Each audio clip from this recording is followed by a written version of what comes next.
Au nom du Père et du Fils et du Saint-Esprit. Amen. Grande joie d'être là avec toi dans ce temps de Lectio Divina, la lecture amoureuse, priante, la lecture priante de la parole de Dieu. Et je t'invite vraiment à être missionnaire, de faire connaître la Lectio Divina à tous tes amis, de les faire même chez toi, avec ta famille, avec tes amis, parce que c'est le plus grand bien qu'on donne. La bonne nourriture, c'est la parole de Dieu qu'on peut donner aux âmes. D'accord? Et aujourd'hui, nous sommes le 10 mars, mercredi 10 mars. Et la première lecture, c'est Deutéronome 4, verset 1 et après verset 5 à 9. Et maintenant, Israël, écoute les lois et les coutumes que je vous enseigne aujourd'hui pour que vous les mettiez en pratique, afin que vous viviez et que vous entriez pour en prendre possession dans les pays que vous donne le Seigneur Dieu de vos pères. Vois, comme le Seigneur mon Dieu me l'a ordonné, je vous ai enseigné les lois et des coutumes pour que vous les mettiez en pratique dans les pays dont vous allez prendre possession. Gardez-les et mettez-les en pratique. Ainsi serez-vous sages et avisés aux yeux des peuples. Quand ceux-ci auront connaissance de toutes ces lois, ils s'écrieront. Il n'y a qu'un peuple sage et avisé. Quelle est cette grande nation? Quelle est en effet la grande nation dont les dieux nous fassent aussi proches que le Seigneur notre Dieu? Que le Seigneur notre Dieu l'est pour nous chaque fois que nous l'invoquons. Et quelle est la grande nation dont les lois et coutumes soient aussi justes que toute cette loi que je vous prescris aujourd'hui? Mais prends garde, garde bien ta vie. Ne va pas oublier ces choses que tes yeux ont vues, ni les laisser en aucun jour de ta vie. Sortis de ton cœur, enseigne-le au contraire à tes fils et aux fils de tes fils. Alors ici, dans le livre de Deutéronome, c'est le Seigneur qui dit, je vous donne, écoute, le Seigneur dit, maintenant Israël écoute. D'ailleurs, les premiers commandements, si nous allons dans la parole de Dieu, les premiers commandements que Dieu a donnés, ce n'est pas tu aimeras le Seigneur ton Dieu. Dans la parole de Dieu, dans le Saint Testament, on trouve le Seigneur qui dit, écoute Israël, tu aimeras le Seigneur ton Dieu de toutes tes forces, de toute ton âme. Regarde, avant que Dieu demande de l'aimer, Dieu nous demande de l'écouter. Parce que si nous voulons vraiment entrer dans l'amour de Dieu, on commence à aimer Dieu d'abord par l'écoute de Dieu. Mais cela, entre nous, c'est la même chose. Si je veux aimer une personne, le premier acte d'amour envers cette personne, c'est de l'écouter. Je suis là, voilà, tu peux me parler. Qu'est-ce que tu veux me dire? Cette écoute, cette disponibilité, c'est un acte d'amour. Et nous vivons un temps où les gens ne veulent pas écouter. Les gens veulent s'écouter à eux-mêmes. Ils disent, je n'ai pas de temps, je n'ai pas de la patience pour écouter les autres. Ça veut dire que la personne va s'écouter à elle-même. On ne va pas ni écouter Dieu, ni les autres, mais la personne va finir par écouter soit elle-même, soit par écouter la voix du démon. Souvent, on doit faire très attention. Quelles sont les voix qui nous parlent? Est-ce que c'est vraiment la voix de Dieu? Est-ce que c'est la voix de mes frères, des hommes? Est-ce que c'est ma voix à moi? Ou c'est la voix du démon? D'accord? Et ici, le Seigneur, regarde, il est en train de vouloir aider son peuple, qui va entrer en position dans le pays que le Seigneur les avait promis. Le Seigneur dit, je veux afin que vous viviez et que vous entriez en possession du pays que vous donne le Seigneur, votre Dieu. Mais si je n'écoute pas les enseignements du Seigneur, comment je vais les mettre en pratique? Regardez, je peux mettre en pratique quelque chose que j'ai écouté, que j'ai retenu. Et après, regardez, Le Seigneur va dire, vois, comme le Seigneur, mon Dieu, me l'a ordonné, je vous ai enseigné des lois et des coutumes pour que vous les mettiez en pratique dans les pays dont vous allez prendre possession. Le Seigneur veut que nous soyons son peuple, que nous soyons un peuple fidèle à lui, qu'on ne va pas perdre ses traditions, ses lois, ses coutumes, ses enseignements, ses paroles. Mais les hommes, souvent, ils sont attachés à ces coutumes, ces lois, ces traditions. Voilà. Mais on doit faire attention. Mais quel est le poids? Qui a plus de poids? Les lois de Dieu ou les lois des hommes? La parole de Dieu, les paroles des hommes? Les coutumes de Dieu ou les coutumes des hommes? Qui a plus de poids, plus d'importance dans ta vie?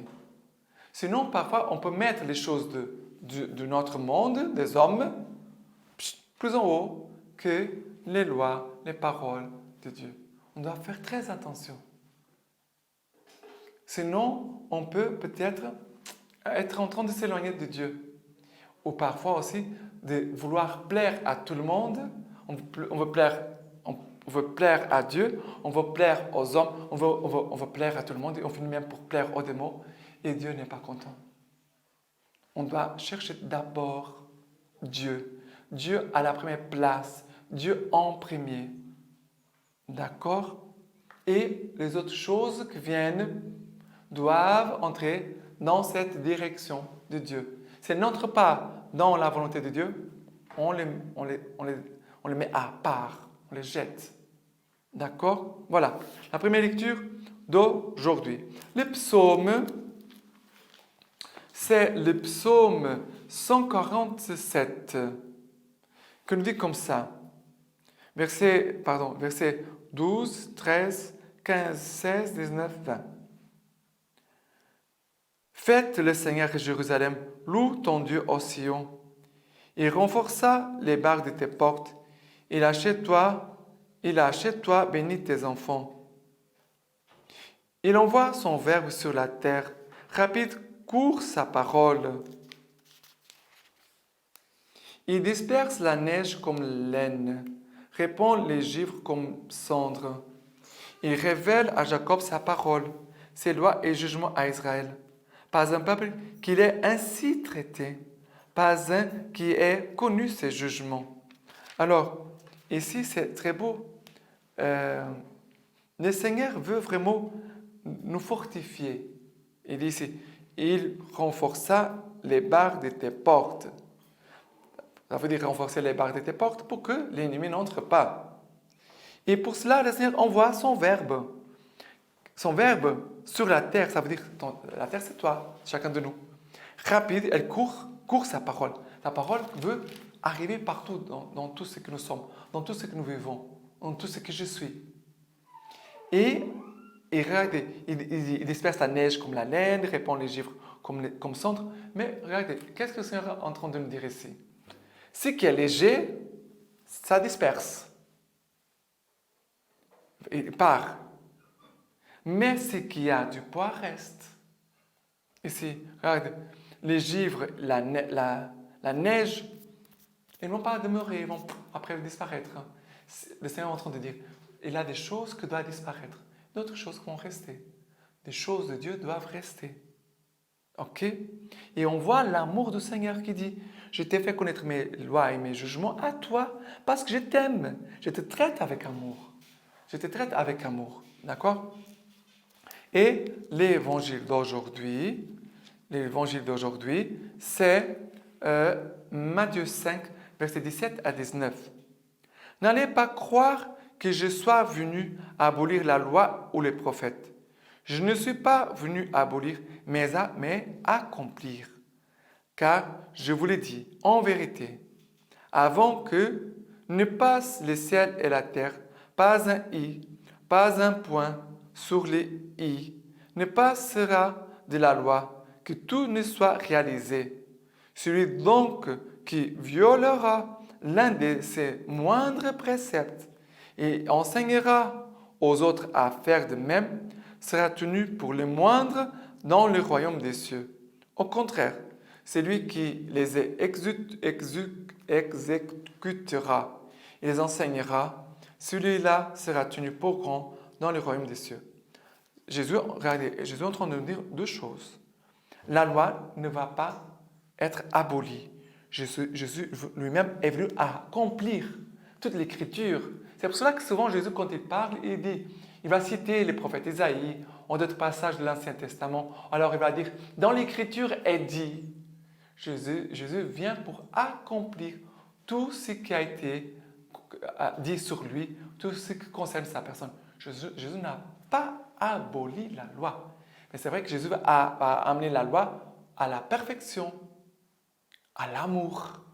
À l'amour, quand on voit Jésus qui dit « Aimez vos ennemis, priez pour ceux qui vous persécutent », Jésus est en train d'amener la loi de l'amour plus loin, dans un niveau plus haut, on pourrait dire même plus exigeant. D'accord? Mais Jésus n'est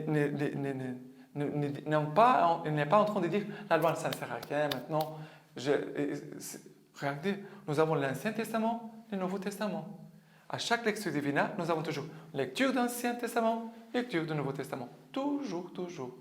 Ce sont les deux poumons de l'Église. D'accord? C'est nos deux poumons. Et Jésus dit, celui qui va garder les commandements, les mettre en pratique et les enseigner, va garder la parole, la loi, celui-là sera grand dans le royaume des cieux. Ça veut dire que le Seigneur nous demande non pas seulement de croire, de pratiquer, mais aussi de l'enseigner, de montrer aux autres le chemin.